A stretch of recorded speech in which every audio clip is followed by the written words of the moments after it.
Kemudian mengenai pertumbuhan ekonomi 5,2. Kita terus tentu saja di satu sisi, tadi saya sampaikan bahwa yang sekarang ini sudah mengeluarkan forecast untuk 2024 adalah Bank Dunia, yang biasanya memang Januari. Nanti IMF biasanya spring meeting mereka mengeluarkan. Dan kita melihat bahwa semuanya sinkron bahwa kebijakan higher for longer di negara-negara maju tahun lalu, dampaknya itu baru akan terasa di tahun ini. Yang memang tujuannya ngerem pertumbuhan, yaitu demand side management. Artinya memang by design, ekonomi akan melemah di negara-negara maju karena suku bunganya melonjak tinggi.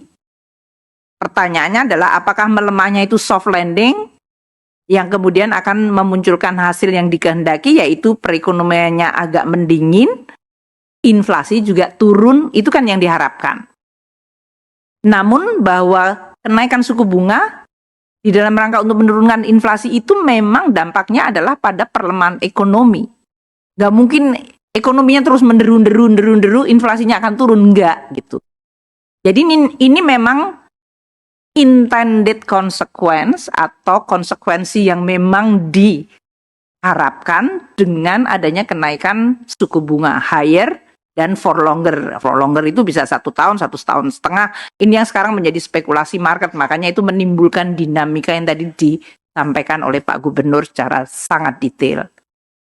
Jadi perlemahan global ini harus kita antisipasi dari sisi eksternal faktor yang rembesannya ke dalam negeri. Wujudnya bisa dalam bentuk ekspor kita terkena, harga komoditas terkena. Dan itu yang mulai terjadi di 2023. Ekspor kita mengalami kontraksi, meskipun importnya juga kontraktif, makanya neraca perdagangannya tetap positif. Dan harga komoditas yang mengalami koreksi cukup signifikan.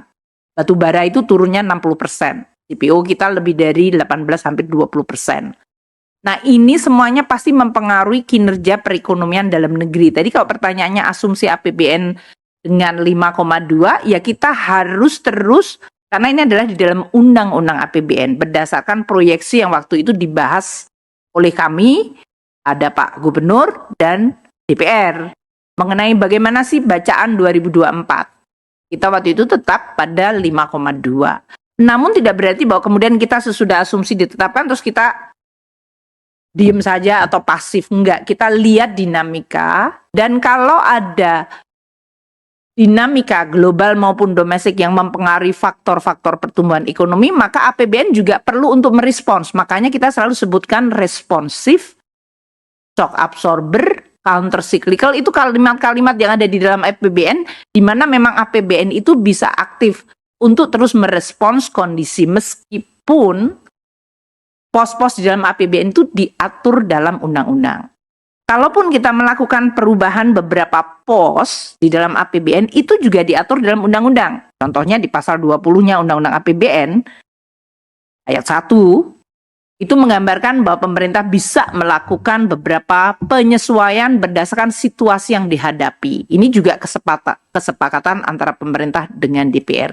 Dan pasti kita akan laporkan ke DPR. Seperti tahun lalu kita laporkan di laporan semester, DPR membahasnya lagi, dan kemudian lihat apakah postur ini masih di dalam konteks undang-undang.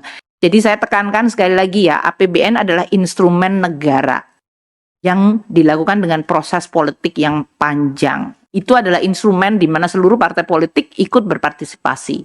Dan ini adalah instrumen bersama kita semuanya untuk menjalankan dan menjaga perekonomian kita.